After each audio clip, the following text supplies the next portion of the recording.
Hola, ¿qué tal? Buenas noches, tardes o días, dependiendo el momento en el que me estén escuchando. Me presento, me llamo Cristian Alvarado Rodríguez y actualmente soy estudiante en la licenciatura de Psicopedagogía por el Centro Educativo Unipem. Yo radico en la ciudad de Toluca y bueno, una de mis pasiones pues siempre ha sido el enseñar, estar en la docencia. Actualmente trabajo en una primaria y bueno, el día de hoy me toca platicarles un poquito acerca de las teorías psicológicas del aprendizaje. Y bueno, entrando en materia, creo que todos sabemos que a lo largo de la historia, pues el aprendizaje siempre ha sido una materia pues muy interesante para nosotros los humanos, ¿no? Siempre nos ha interesado, ya sea desde filósofos, científicos, inclusive psicólogos, perdón, nos ha interesado el de dónde viene el conocimiento, cómo es que el humano adquiere y apropia esos estímulos cognitivos que nos van a hacer aprender, ¿no?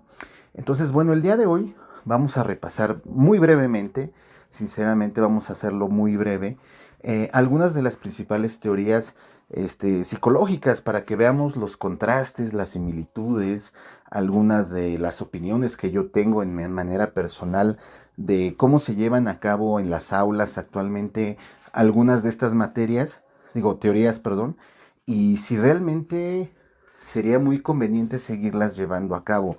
Esto, aclaro, es solamente un punto de vista propio y obviamente no representa una verdad absoluta. Simplemente, pues bueno, voy a tratar de hacer ese tipo de contraste, ¿no? Y bueno, primero que nada, les voy a comenzar hablando acerca de la teoría conductista, cuyo principal exponente, pues fue el doctor F. Skinner, ¿no?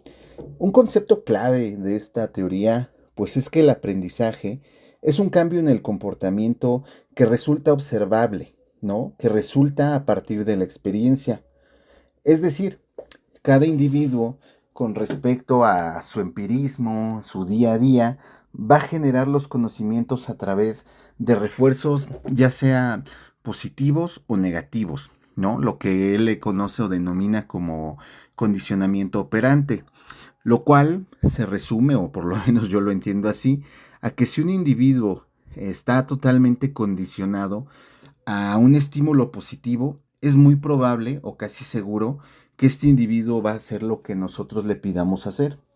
Más sin en cambio, si el individuo, aún sabiendo que va a haber consecuencias malas, ajá, él también puede hacerse un condicionamiento negativo, ¿no? Va a haber una consecuencia, un castigo, y básicamente por eso se denomina conductista, ¿no?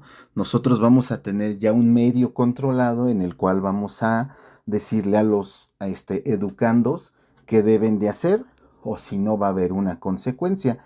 Digamos que en el mundo actual, esto se sigue utilizando. Digo, posiblemente no sea lo más ortodoxo, más sin en cambio creo en las aulas por experiencia que incluso yo en lo personal lo he aplicado, ¿no? Pero bueno, ahorita sigamos con la que viene. La teoría del cognoscitivismo, ¿no? Cuyos exponentes pues creo que son Vygotsky. Y bueno, aquí básicamente ellos nos hablan de que el aprendizaje es un proceso mental que va a implicar la comprensión y la organización de la información. Es decir, que estos métodos de enseñanza ya se van a basar no solamente en la conducta del sujeto, sino que más bien los métodos de enseñanza van a fomentar la reflexión y el análisis y también la comprensión de toda la información que se dé.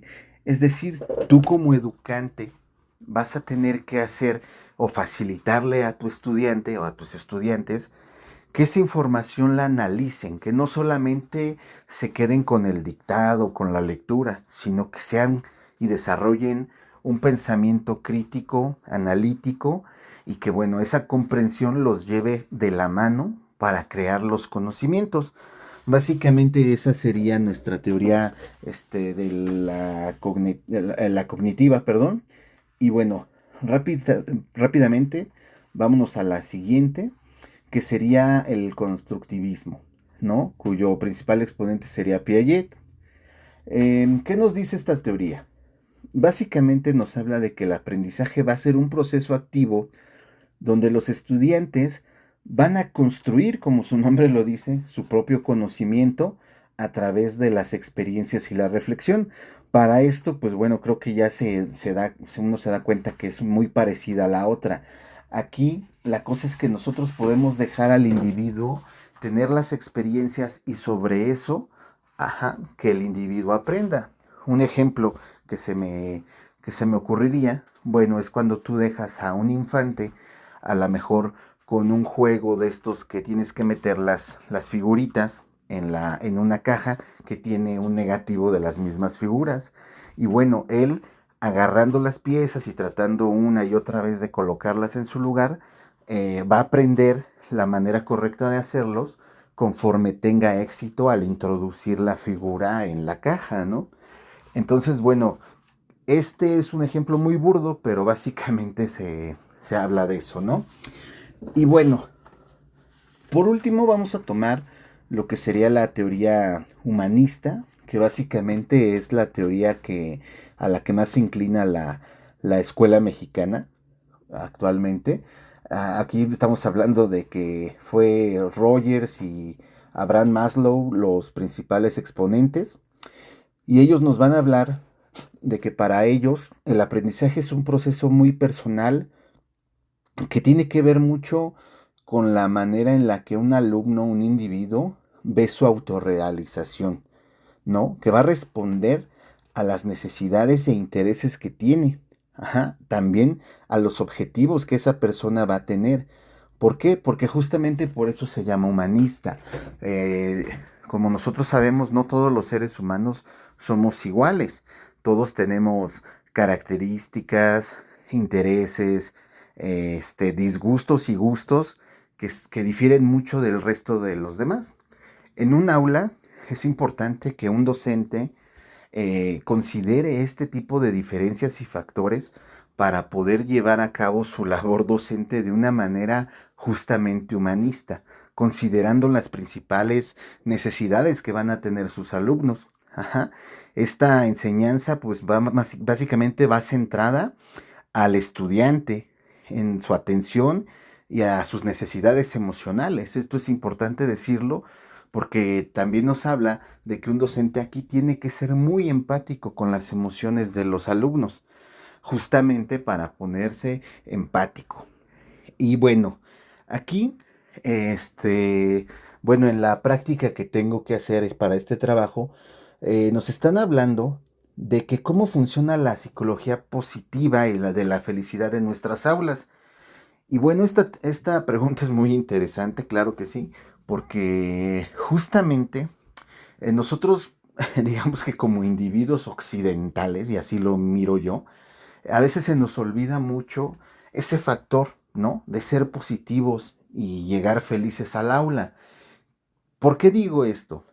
Nosotros como individuos sociales que nos desarrollamos en un medio que muchas veces es hostil, en donde venimos presionados por temas económicos, emocionales, etcétera, etcétera, nosotros reflejamos eso en las aulas, ¿no? Al momento en el que tú te paras enfrente de 30 niños, de 15 niños, de 20 niños, tú vas a reflejar ese tipo de energías, de vibras, le llamo yo, en donde los niños claramente lo van a recibir. Son muy receptores, principalmente los chiquitos. Entonces, es importante que tú uses esa psicología positiva para, como su nombre lo dice, la apliques de una manera asertiva con tus alumnos, ¿no? Y a su vez tú puedas impregnar justamente esa positividad en los niños.